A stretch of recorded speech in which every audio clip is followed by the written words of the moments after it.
낭독하시면서 봉독하시면서 어떤 생각이 들으셨습니까? 참 오늘 말씀은 굉장히 다양하구나 라고 하는 것을 느끼셨을 것입니다.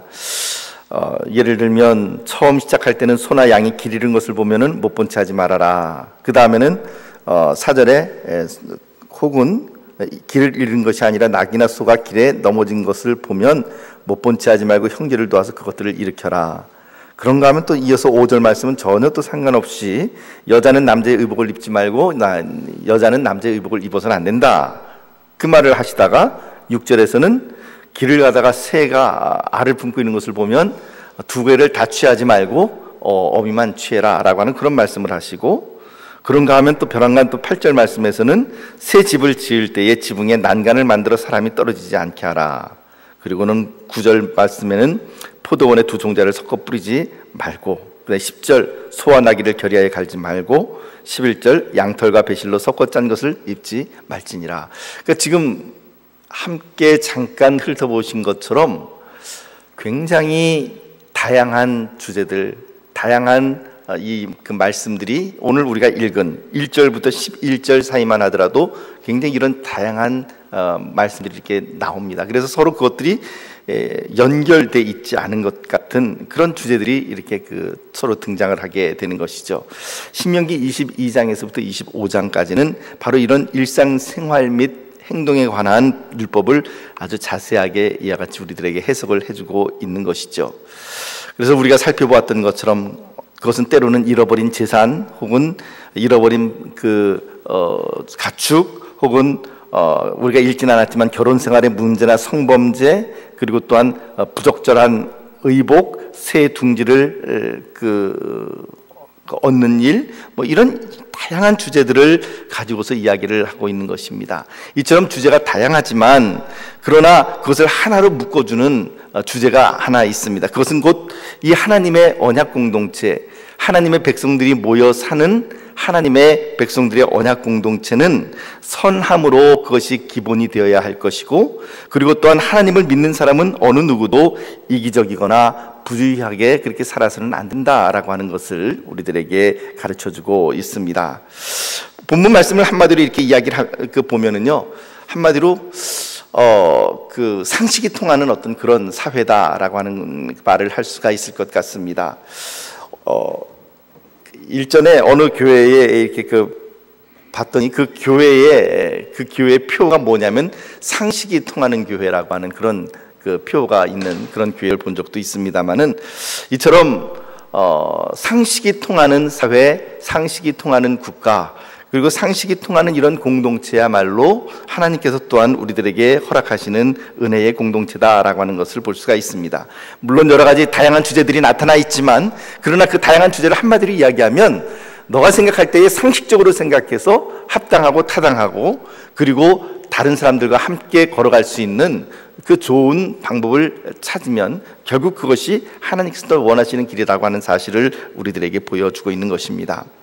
하나님께서는 대단히 어렵고 복잡하고 율법을 연구해야만 알 수 있는 그런 아주 신학적인 사회, 그리고 학문적인 어떤 그런 사회를 우리들에게 요청하지는 않으셨습니다. 그냥 하나님께서 우리들에게 요청하시는 것은 우리가 이미 살펴보았던 것처럼 짐승이나 소나 짐승이 길을 잃어버렸으면 당연히 어떻게 합니까? 찾아서 주인에게 돌려줘야 되는 것이죠. 그거 돌려주라고 하는 것이고, 혹은 소나 나귀가 넘어져 있다면 못 본 채 하지 말고 그것을 주인을 도와서 일으켜 세우라라고 하는 것이고, 그리고 또한 집을 지을 때도 사람이 떨어지지 않게 난간을 만들라라고 하는 것이고, 이런 이야기들을 하고 있는 것입니다. 그래서 하나님께서 우리들에게 요청하시는 사회는 어떤 굉장히 복잡하고 어려운 사회가 아니라 그냥 단순히 머릿속으로 생각해 보면 상식적인 선에서 우리가 수긍할 수 있는 상식이 통하는 그런 사회다라는 것을 우리가 볼 수가 있는 것이죠.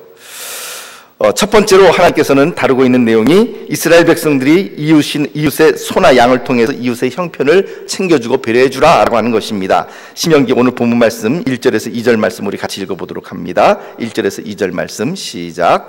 내 형제의 소나 양이 길 잃은 것을 보거든 못 본 채 하지 말고 너는 반드시 그것들을 끌어다가 내 형제에게 돌릴 것이요, 내 형제가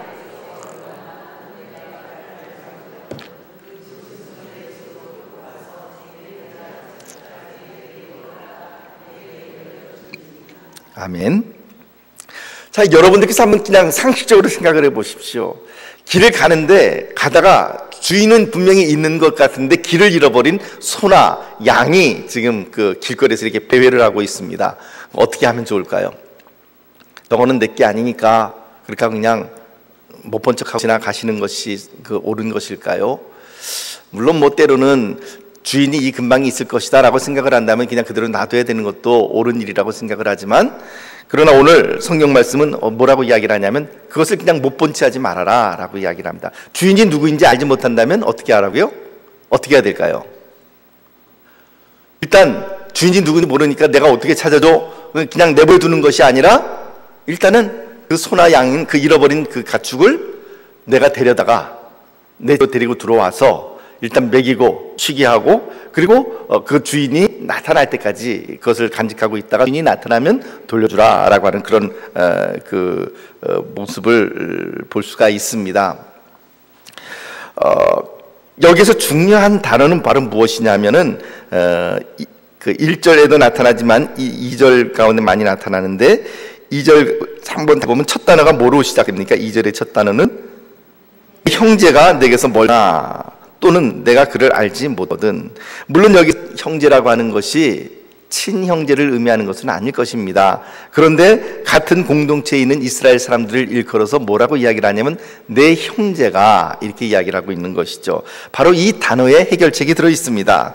다른 사람들을 볼 때에 그냥 그 다른 사람들을 나와 상관이 없는 남이다, 나랑 상관없는 다른 사람 타인이다 라고 치부를 해버리게 되면 못 본 채하고 넘어갈 수도 있겠죠. 그런데 여러분 생각해 보십시오. 만약에 그 소나 양이나 혹은 그 의복이나 이런 것을 내가 습득을 했는데 그것이 내 남동생의 혹은 여동생의 혹은 오빠의 혹은 형님의 그 소나 양이나 이런 거라고 생각을 한다면 어떻게 하는 것이 옳겠습니까? 당연히 못 본 척 할 수 없는 것이죠. 그것을 내 집으로 데리고 와서 일단 먹이고 쉬게 하고, 그렇게 하고는 형님에게나 혹은 아우에게 이야기를 해서 그것을 찾아가도록 만드는 것입니다.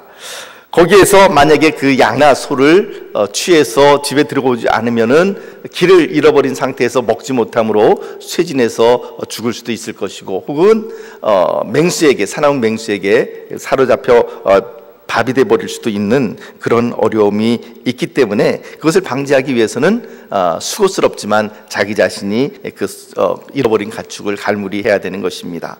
예컨대 이스라엘 백성들을 위해서 할 수 없는 것을 하거나 또 많은 손해를 감수해야 되는 일, 그런 것들을 하나님께서는 우리들에게 하라고 말씀하시는 것이 아니라 단지 조금만 관심을 가질 수 있다고 한다면 다른 사람을 얼마든지 도와줄 수 있는 그런 일들이 우리 주위에 널려 있다라고 하는 것을 말을 해주고 있고, 그런 것들이 우리 눈앞에 보인다면 우리는 거기에 대해서 그냥 무시하고 못 본 척하고 넘어가서는 안 된다라고 하는 것입니다. 예를 들면 물론 우리는 다른 사람의 모든 문제, 그 사람의 자녀 문제, 결혼 문제, 그리고 혹은 그 사람의 사업 문제, 혹은 건강 문제, 이 모든 문제를 우리가 다 맡아서 해결해 줄 수 있는 방법은 없습니다. 또 하나님께서 그것을 우리에게 요청하시지도 않습니다. 그러나 내 주위에 있는 형제가 예를 들면 양식이 없어서 굶고 있다고 한다면 그 사람에게 내가 가지고 있는 양식을 함께 나누는 것, 누군가 내 주위에 있는 사람이 한 겨울에 너무 추워서 난방을 해야 되는데 난방할 이 나무나 혹은 기름이 없다고 할 때, 연탄이나 기름이 없다고 할 때 내가 열흘치 뗄 것을 갖다가 10시간 뗄 걸 갖다 내가 5시간을 떼는 한이 있더라도 같이 나누어서 그와 같이 그 사람을 도와서 난방을 돕는 것, 이런 것들은 우리가 반드시 해야 될 일들이다라고 하는 것입니다. 내 할 바 아니다 라고 넘어가 버리게 된다면 그것은 하나님께서 기뻐하지 않는 것이죠. 본문에서 가장 계속해서 반복하고 있는 것이 무엇입니까? 못 본 척하지 말지니라. 히탈람이라고 하는 단어를 쓰는데, 히탈람이라고 하는 단어는요 그야말로 거기 문제가 있다는 걸 아는 거죠. 하지만 그냥 덮어버리고 그냥 쓱 모르는 척하고 넘어가 버리는 것입니다. 못 본 척하지 말라, 이것이 바로 중요한 것입니다. 하나님께서는 오늘 세상의 모든 다 가난한 자들을 다 내가 구제하라고 말씀하시지 않으십니다. 단지 우리의 능력의 범위 안에서 누군가를 도와줄 수 있는 어떤 그런 그 사안이 발생된다고 한다면 그것에 대해서 우리가 무시하지 말고 반드시 그 사람을 도와서 그 문제를 해결하고 그 사람이 일어서는데 힘을 보태라 라고 하는 것, 주님께서 우리들에게 보여주시는 그러한 말씀입니다. 이제 두 번째 주제는 본문 8절 말씀 가운데 보면 집을 지을 때도 이웃에 대한 배려를 하라고 말씀하시죠. 8절 말씀 같이 읽어볼까요? 시작. 내가 새 집을 지을 때에 지붕에 난간을 만들어 사람이 떨어지지 않게 하라. 그 피가 내 집에 돌아갈까 하노라. 보통 그 한국에서의 지붕은 어떤 식으로 생겼죠? 이렇게 경사가 지게 생겼죠. 경사가 지고 조금 그렇게 돼 있는데, 특별히 눈이 많이 오는 지방 같은 경우는 지붕이 경사가 어떻게 변하는지 아세요? 눈이 많이 오니까 그 눈무게 때문에 지붕이 무너지지 않게 하려면 어떻게 돼야 될까요? 이렇게 날카로워집니다.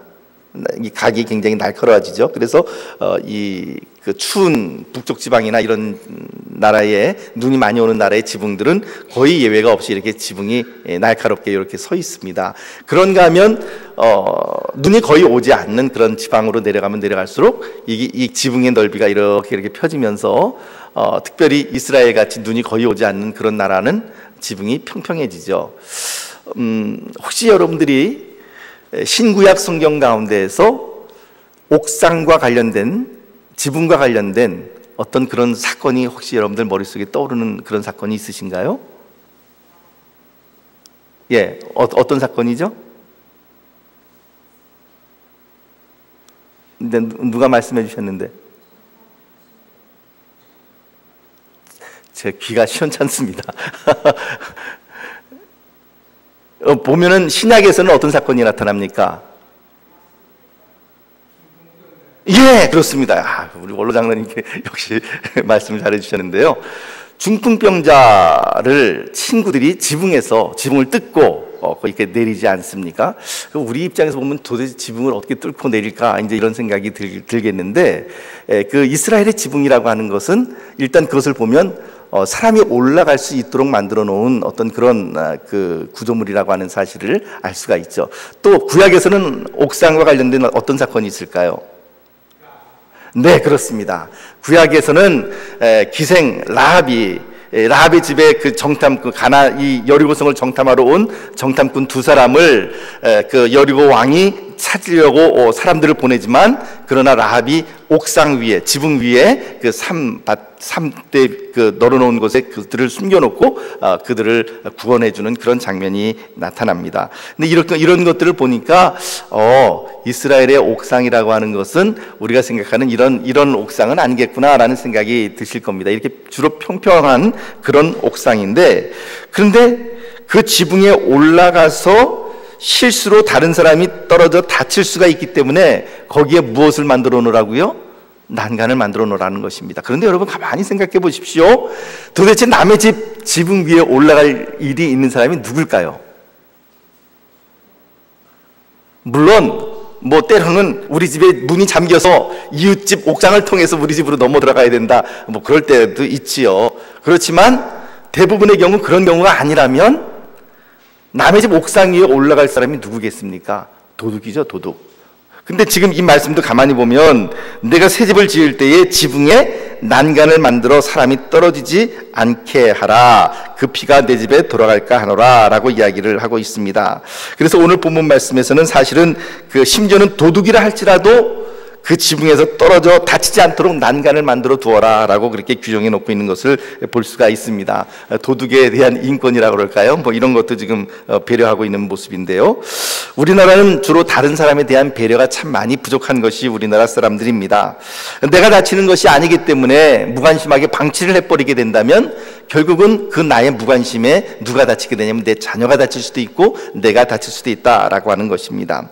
그래서 하나님께서는 이 모든 이스라엘 백성들을 여러 가지 규례가 있지만 이 모든 규례들을 하나로 묶어주는 하나의 통일된 원리가 있다고 한다면 그것은 바로 무엇이냐면 내 이웃을 내 몸과 같이 사랑하라 라고 하는 이 말씀에 이 모든 율법이 하나로 연결되고 있음을 볼 수가 있습니다. 구원받은 사람들끼리 서로 챙겨주고 관심을 갖는 것 하나님의 법입니다. 누군가 굶고 있는 사람이 있다면 내 이웃을 내 몸과 같이 사랑하라 하였으니 그에게 구제 손길을 내미는 것은 당연하고, 누군가가 그 소나 양을 잃어버렸다고 한다면 그 사람이 잃어버린 그 소나 양이 내 눈앞에 있다면 내 이웃을 내 몸과 같이 사랑한다면 당연히 그 가축을 내 집에 들여서 먹이고 그리고 재우고 그리고 그것을 주인에게 돌려줘야 함이 마땅하다라고 하는 사실을 우리들에게 보여줍니다. 그래서 이 구약의 율법을 해석하는 한 가지 중요한 원리 중에 하나는 무엇이냐면 내가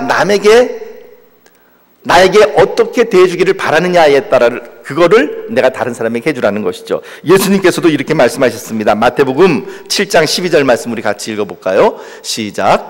그러므로 무엇이든지 남에게 대접을 받고자 하는 대로 너희도 남을 대접하라. 이것이 율법이요 선지자니라. 아멘. 그렇습니다. 율법과 선지자는 무엇입니까? 한마디로 이야기하면 너희가 남에게 대접을 받고 싶은 대로 너희도 남을 대접하라 라고 하는 것입니다. 지난번에 설교 때도 말씀드렸지만 내가 다른 사람들에게 인정을 받기를 원하면 어떻게 해야 됩니까? 나도 다른 사람을 인정해야죠. 에이 그 사람 하고 막 깎아내리고 그리고 그 사람을 갖다 문내내리고 그렇게 함으로써 내가 높이 올라갈 것 같지만 그러나 그 사람을 깎아내리면 어떻게 돼요? 나도 다른 사람에게 깎임을 당한다라는 것을 잊지 마시기를 바랍니다. 그래서 내가 인정받기를 원한다면 다른 사람을 인정해 주셔야 되는 거예요. 내가 누군가 다른 사람이 내 뒤에서 험담하기를 원치 않는다면 나도 다른 사람 뒤에서 다른 사람을 험담해서는 안 되는 것이죠. 내가 다른 사람에게 칭찬을 받기를 원한다면 나도 다른 사람을 칭찬해 주어야 하는 것입니다. 그것이 바로 율법이요 선지자니라 우리 주님께서 그렇게 가르쳐 주셨습니다. 요약하면 나의 행복을 위해서 다른 사람의 행복을 깨뜨리는 일은 하나님께서 결코 원치 아니하시는 일이다는 것입니다. 그래서 우리는 반드시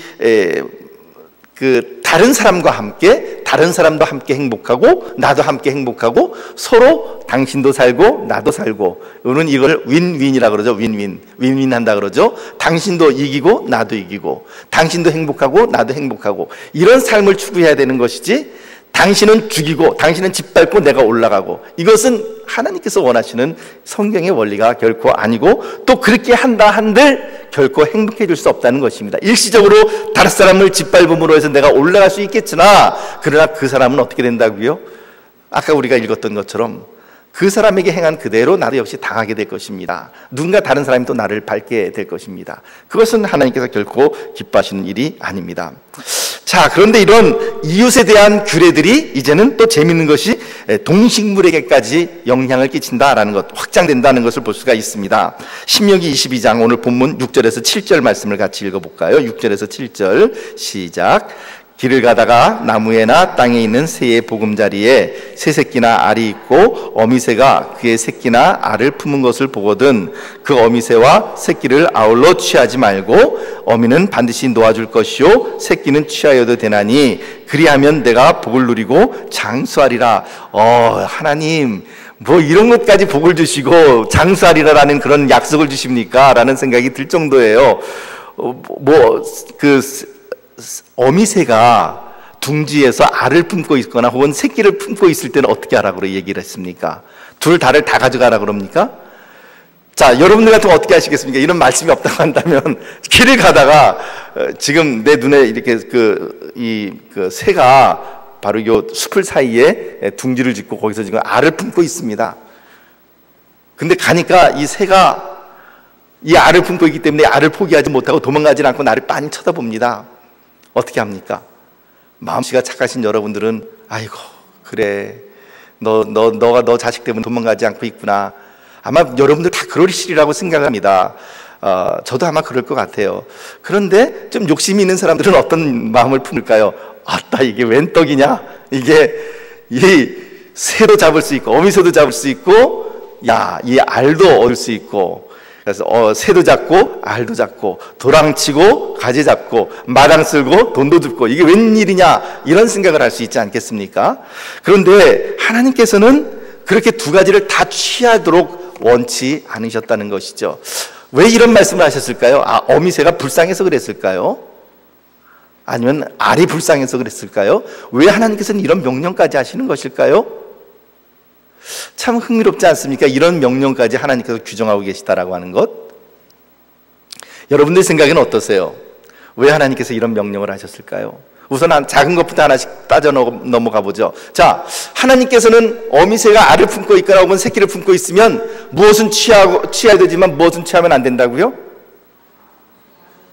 어미새는 취해도 되는데 알은 놔두라 그랬나요? 아니요. 알이나 새끼는 취할 수 있는데 어미새는 놔주라 그랬습니다. 왜 그랬을까요? 왜 거꾸로 가면 안 될까요? 예. 어미새를 취하고 새끼나 그다음 알을 그냥 그대로 그 자리에 놔두면 어떻게 될까요? 죽죠. 결국 그것은 얘네들 보고 죽으라고 하는 소리랑 똑같은 것입니다. 그러니까 취할 때는 그 알이나 그 새끼는 취할 수 있는데 어미새는 놔주라 이렇게 이야기를 하고 있습니다. 그런데 왜 한꺼번에 같이 잡으면 안 되는가? 물론 우리는 참 좋아하는 게 싹쓸이를 좋아합니다. 그래서 어르신들 보면은 고스톱 칠 때도 싹쓸이를 좋아하시는 분들이 많이 계시죠. 싹쓸이를 참 좋아하는데, 그런데 하나님의 백성은 모든 것들을 이렇게 싹쓸이하는 그런 것이 하나님께서 기뻐하시는 일이 아니다라는 것을 볼 수가 있습니다. 그렇게 그 새도 잡고 그리고 그 알로 다 잡아버리게 된다면 결국은 그 어미의 몸에서 더 이상 나올 수 있는 어떤 세계가 없는 것이죠.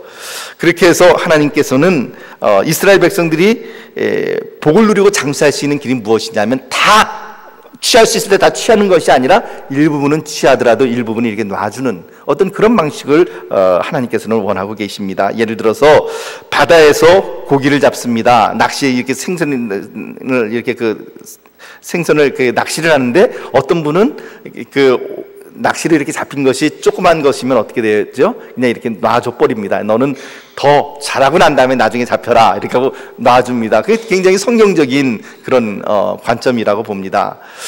그런가 하면 어떤 사람들은 뭐 조그만 거 하나 잡히더라도 야 요거는 잡아서 밀가루 넣어가지고 이 매운탕 끓여 먹으면 되겠네 그렇게 하고서 다 잡아버리게 되면 그걸 별로 하나님께서 기뻐하시는 방법이 아니라는 것이죠.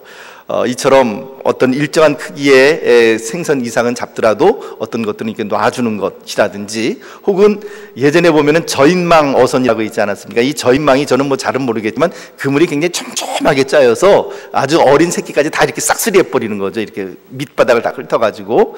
그렇게 되면 어떻게 됩니까? 지금 당장은 내가 이득을 취할 수 있지만, 그러나 나중에 그런 일들이 계속 반복되면 나중엔 그 어장에서 더 이상 잡을 수 있는 어족이 말라버리게 되는 것입니다. 그것이 바로 하나님께서 결국은 우리 인간들에게 허락하신 것은 무엇이냐면, 잡을 수 있는 것은 잡지만 그러나 놔줘야 될 것들은, 더 잘해야 될 것들은 더 잘하게 내버려둬야 되는 것, 그것이 바로 하나님의 방법이라는 것을 우리들에게 보여줍니다. 달리 이야기하면 나 혼자 모든 것을 다 취하려고 하는 것이 아니라 너도 어느 정도 살고 나도 살고 하는 어떤 그런 방법을 취하는 것입니다. 결국 이 세상은 나 혼자 살아가는 세상이 아니라 함께 행복하게 다른 사람들과 더불어서 함께 살아가야 할 세상이라고 하는 사실을 율법이 우리들에게 보여줍니다. 그런가 하면 이제 또 뭐 하나님의 말씀에 이런 말씀까지 나오나, 이런 또 규제의 말씀이 하나 또 있죠. 5절 말씀 우리 같이 읽어볼까요? 5절 말씀 시작. 여자는 남자의 의복을 입지 말 것이요 남자는 여자의 의복을 입지 말 것이라. 이같이 하는 자는 내 하나님 여호와께 가증한 자니라. 아이고야, 이 말씀 읽어보니까 이제 우리 여성분들은 바지는 다 입었습니다. 여자는 남자의 의복을 입지 말 것이요, 이렇게 얘기하면 분명히 또 그렇게 말씀하시겠죠. 목사님, 바지가 남자 옷입니까? 이렇게 또 질문하시는 분이 또 분명히 계시리라고 생각을 합니다. 뭐 그렇게 얘기하면 또 사실은 할 말은 없습니다만은, 그러나 하나님께서 우리들에게 이야기하는 것은 여자는 남자의 의복을 입지 말 것이다, 남자는 여자의 의복을 입지 말 것이다. 그런데 그 정도가 어느 정도냐 하면은요, 이같이 하는 자는 어떻게 해요? 의복을, 성별의 어떤 그 구분이 없이 의복을 바꿔 입는 이런 자는 내 하나님 여호와께 가증한 자다. 굉장히 강한 표현입니다. 이 가증하다라고 하는 이 토에바라고 하는 이 단어는요, 그야말로 하나님께서 아주 그냥 냄새도 맡기 싫어하시는, 바로 아주 하나님께서 아주 싫어하시고 몸서리쳐지게 싫어하시는 그것을 표현할 때 토에바라고 하는 단어를 쓰는데, 바로 그 단어를 여기에 쓰고 있는 거죠. 아니, 좀 남자가 여자 옷을 입으면 안 됩니까? 남자가 치마를 좀 입으면 안 되나요? 하체가 좀 시원하게. 아니면 여자가 활동을 좀 자유롭게 하기 위해서 바지를 입으면 좀 안 되는 것인가요? 도대체 이 구절이 말하고자 하는 원리는 무엇인가요? 이같이 하는 자는 내 하나님 여호와께 가증한 자니라라고 하는 이 강력한 금지의 말씀이 우리들에게 있기 때문에 도대체 이 말씀이 우리들에게 의미하는 것이 무엇인가라는 것을 생각해 보면 두 가지로 생각을 해볼 수 있습니다. 첫째는 도덕적인 관점에서의 문제입니다. 그냥 단순히 여자는 바지를 입지 말라라고 하는 현대의 이 말씀을 그냥 그대로 적용하려고 그런다면 문제가 있습니다. 이 말이 무슨 말이냐면 이런 말이에요. 가나안 땅에는 성적인 난잡함이 많이 만연이 되어 있었습니다. 그래서 이 남자는 여자 옷을, 여자는 남자 옷을 입지 말라라고 하는 하나님의 이 금지 명령은 하나님의 백성들에게 가나안 땅에 있는 이 타락한 동성애적인 관행에 동화되지 말라라고 하는 경고의 말씀인 것입니다. 그러니까 단순히 남자는 여자의 옷을 바꿔 입는 것, 그게 아니라 이 동성애적인 관점에서 남자가 여장을 한다든지 혹은 여자가 남장을 한다든지 이렇게 해서 자기의 성적인 정체성을 잃어버리는 어떤 그런 것은 하나님께서 가증하게 생각을 하신다라고 하는 말씀입니다. 요즘 한국 사회에서 가장 커다랗게 대두되고 있는 두 가지 문제가 있다면 첫째는 동성애 문제입니다. 두 번째는 이슬람과 관련된 그런 문제입니다. 이런 문제들이 현대 한국 사회에서 굉장히 예민하게 우리들에게 요즘 사회적인 이슈를 던져주고 있는 그런 주제인데요. 그 중에서도 이 동성애라고 하는 것은 하나님께서 전혀 기뻐하시지 아니하시는 건 것이다라는 것을 분명히 알아야만 합니다. 소돔과 고모라가 왜 멸망이 됐습니까? 거기에 남색하는 자들, 거기에 보면 천사가 롯의 가족들을 구하기 위해서 소돔에 들어오지 않습니까? 그때 소돔 사람들이 와서 뭐라 그러죠? 오늘 밤에 너희 집에 들어온 그 남자, 그 잘생긴 남자를 우리에게 내놓아라. 우리가 그와 상관하고자 아니라. 그러니까 상관한다라고 하는 말의 의미는 무슨 말이냐 하면 아주 점잖게 표현을 했지만 성경에서는 한마디로 이야기하면 우리가 그와 남색을 하기를 원한다라고 하는 그런 표현입니다. 이런 동성애적인 그런 죄악은 하나님께서 전혀 기뻐하지를 않으신다는 것입니다. 그래서 성별 구분이, 성별을 남자는 남자답고 여자는 여자다운 어떤 그 성의 구분이라고 하는 것은 창조 질서의 일부이고 그것은 개인의 선호도나 혹은 개인의 기호 때문에 무시되어서는 이 성적인 그런 창조 질서가 무너져서는 안 된다라고 하는 것을 하나님께서는 강력하게 이야기하고 있는 것이죠. 두 번째로 남자가 여자 옷을, 여자가 남자 옷을 입지 말라라고 하는 이 문제는 종교적인 의미, 그러니까 이교적인 어떤 관습에서 우리가 생각을 해볼 수가 있습니다. 고대 근동의 어떤 이교들은요, 고대 사회에서 중요한 것은 무엇이냐면 여자가 아이를 많이 낳는 것입니다. 왜냐하면 가나안 땅에 정착했을 그 당시에는 농경 사회지 않습니까? 농경 사회는 무엇이 필요하죠? 일손이 많이 필요한 그런 사회입니다. 그러다 보니까 자녀를 많이 낳아야죠. 한 가족이 7명, 8명, 예를 들면 야곱 같은 경우는 12명의 아들도 낳았죠. 이렇게 아들을 많이 낳고 자식을 많이 낳아야만 거기에서 이 자녀들이 자라나면서 거기에서 자기들끼리 또 서로 힘을 합쳐서 서로 농사일을 지어나가고 서로가 서로를 도와주고 보호해주고 하는 어떤 그런 일들이 있는 것이죠. 그래서 고대 가나안 사회에서는 굉장히 중요한 것이 자녀를 많이 낳는 다산이었습니다. 그래서 바알과 아세라 신상을 여러분들께서 바알과 아세라 우상을 잘 알고 계시죠? 그런데 팔레스틴에서 발굴된 그 아세라 신상을 보면은 그 아세라 신상이 참 재밌는 모습을 하고 있습니다. 어떤 모습을 하고 있냐면 이 젖가슴이 수십 개예요. 그 아세라 여신이. 그러니까 젖가슴이 수십 개예요. 그 말이 의미하는 것은 무엇입니까? 아세라 여신이 그만큼 다산의 여신이다라고 하는 것을 고대 이 가나안 사람들이 가지고 있었다라고 하는 것이죠. 그래서 다산을 기원하는 의식으로 남자와 여자가 옷을 바꿔 입는 그런 관습이 있었다라고 합니다. 그래서 아기를 갖기 원하는 부부는 서로 간에 옷을 바꿔 입는 이런 행동을 포함하는 마술 의식을 행했다라고 성경학자들이 이야기를 합니다. 그래서 종교적인 관점에서 남자가 여자의 옷을, 여자가 남자의 옷을 입는다라고 하는 것은 어떤 자식을 얻기 위한 마술적인 어떤 제의의식으로 연결시켜서 바라보기도 합니다. 이처럼 이교의 마술적인 관습이었기 때문에 그것을 하나님께서는 금하셨다는 것이죠. 여러분, 아기를 원하는 부부가 있다고 한다면 어떻게 해야 될까요? 아기를 원하는 부부가 있다고 한다면 당연히 생명의 주인이신 하나님께 나와 기도를 해야 되는 것이죠. 바로 그것을 이런 다른 어떤 이교적인 어떤 그런 그 마술 의식을 통해서 자녀를 얻으려고 하는 것, 그것은 하나님께서 또한 기뻐하지 않으신다라는 것이었습니다. 이제 그 다음에는 농사를 짓는 방법에 대해서 우리들에게 말씀을 하십니다. 특별히 농사를 지을 때 소나 나귀에게 같이 멍에를 매게 하지 말라라고 오늘 성경 말씀이 우리들에게 이야기를 합니다. 우리나라는 어떤가요? 저는 농사를 잘 지어보진 않아서 모르겠지만 그 영화를 보거나 혹은 그림을 보면 과거에, 요즘은 뭐 다 그 경운기가 이 밭을 이렇게 논과 밭을 이렇게 다 갈아엎지만 예전에는 소를 이용해서 그 밭을 갈 때는 어떻게 합니까? 소 몇 마리를 가지고 쟁기를 갈죠? 우리나라도 두 마리인가요? 한 마리, 주로 한 마리가 이렇게 많이 이렇게 한 마리에 이렇게 그 쟁기를 이렇게 해서 땅을 가는 것을 이렇게 많이 보았습니다. 얼마 전에 그 몇 년 전에 그 상영했던 그 영화가 그 할아버지 나오는 영화 뭐였죠? 원앙이라고 하는 거기도 보면은 그 소가 한 마리가 이렇게 쟁기를 하는 것을 볼 수가 있는 것이죠.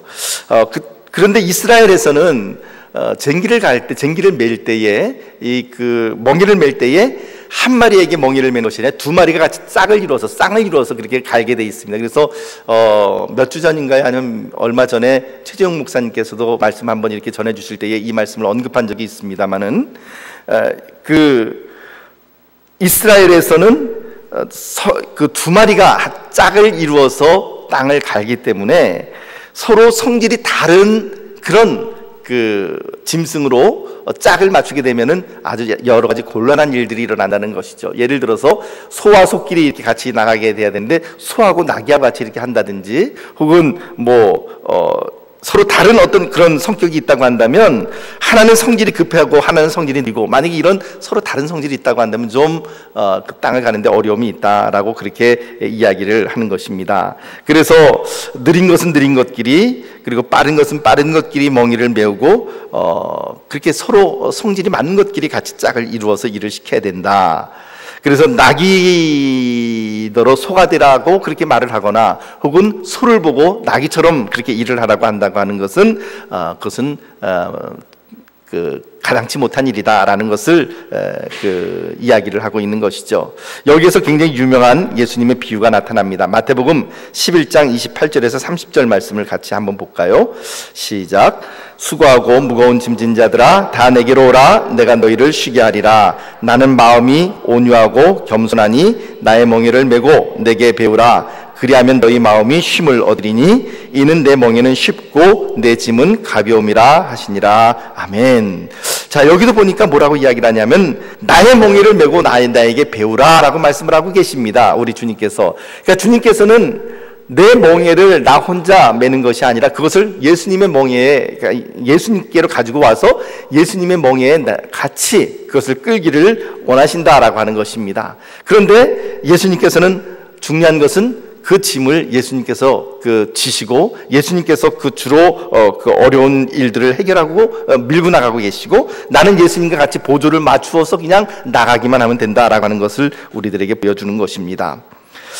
그래서 세상의 무거운 짐을 다 벗어버리려고 한다면 예수님과 함께 보조를 맞춰 나가는 것이 중요하다라는 것이죠. 오늘 세상은 우리들에게 모든 것을 더 빨리, 더 정확히, 더 많이 이렇게 요구를 합니다. 그러나 우리 주님의 멍에는 그런 식으로 우리를 급하게 몰아치시지를 않으십니다. 우리 주님은 우리 주님의 방식대로, 우리 주님의 걸음대로 또 주님께서는 나를 배려하시며 천천히 한 걸음 한 걸음 나아가시고 계시는 것이죠.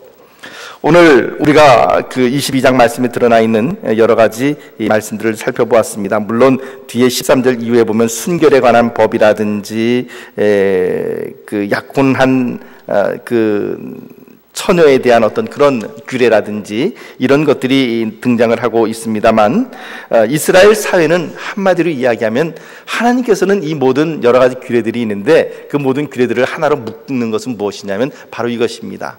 한 율법사가 주님에게로 예수님에게로 나와서 예수님을 시험하기 위해서 질문하죠. 랍비여, 이 모든 여러 가지 계명들 가운데에서 가장 커다란 계명이 무엇입니까? 라고 질문을 할 때에 예수님께서 내려주신 결론이 무엇입니까? 첫째는 마음을 다하고 힘을 다하고 뜻을 다하여 내 하나님 여호와를 사랑하라. 이것이 크고 첫째 되는 계명이요, 둘째는 또한 그와 같으니 내 이웃을 내 몸과 같이 사랑하라.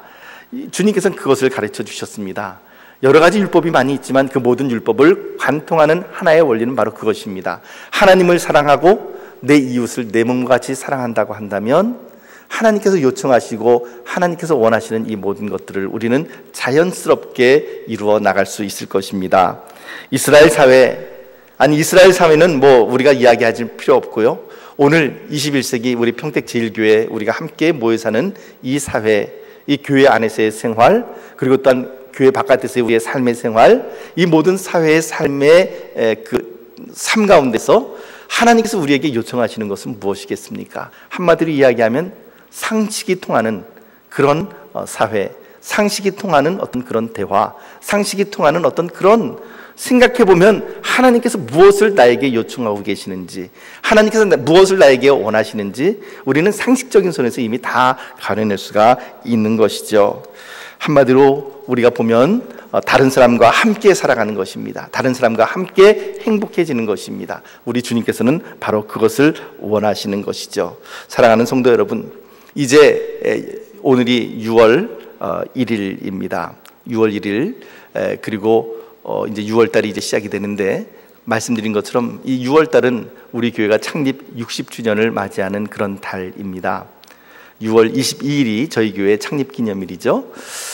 그러면서 생각을 해봅니다. 이 6월달에 우리가 어떻게 이제 이 창립 기념일을 우리가 어떻게 하면 의미 있게 잘 맞이할 수 있을 것인가 생각하면, 결국은 저는 그런 생각을 합니다. 하나님께서 제일 기뻐하시는 60주년의 마음이라는 것은 무엇일까? 뭐 새롭게 무엇을 하기보다는 처음 마음, 우리 교회가 처음 창립되었을 때 함께 모여서 예배를 드리셨던 그분들의 그 처음 마음, 그 하나님에 대한 열정, 그것을 회복하고 그것을 우리가 가질 수 있다면, 첫사랑을 우리가 다시 회복할 수 있다면 그것이야말로 가장 의미 있는 60주년이 아니겠나라는 생각이 듭니다. 사랑하는 성도 여러분, 그렇다면 이제 그날을 이제 우리가 그 60주년을 눈앞에 두고 있는데, 이 6월달에 들어오면서 이제 우리의 삶 가운데에 이런 마음들을 회복할 수 있게 되기를 바랍니다. 하나님, 우리에게 처음 마음 허락하여 주시옵소서. 그리고 무엇보다도 또한 이와 같이 서로 상식이 통하고 말이 통하는, 그래야 누가 생각하더라도 보편타당한 어떤 그런 일들과 원리에 따라서 모든 일들이 이렇게 풀어져 나갔으면, 나라도 그렇고 사회도 그렇고 교회도 그렇고 이런 모든 일들이 참으로 상식이 통하는 어떤 그러한 모습이 되면 참 좋겠다라는 생각을 합니다. 사랑하는 성도 여러분, 그 일들을 위하여 여러분들께서도 함께 윈윈할 수 있도록 여러분들께서도 기도해 주시고 함께 나갈 수 있게 되시기를 예수님의 이름으로 축복합니다. 기도하겠습니다. 하나님 아버지, 오늘 신명기 22장 말씀을 통하여 보건대 여러 가지 규례의 말씀이 있지만 상식이 통하는 그러한 사회가 되게 하라는 것이, 내 이웃을 내 몸과 같이 사랑하라고 말씀하신 주님의 명령 가운데 이 모든 말씀들이 다 녹아내려 있는 것을 바라봅니다. 하나님, 나 혼자 사는 것이 아니라 함께 살아갈 수 있게 하시고, 나 혼자 행복하는 것이 아니라 다른 사람도 행복하고 나도 같이 행복해질 수 있는 그런 선한 길을 우리가 찾아 나갈 수 있도록 주께서 은혜 위에 은혜를 내려 주시옵소서. 예수님 이름으로 기도하옵나이다. 아멘.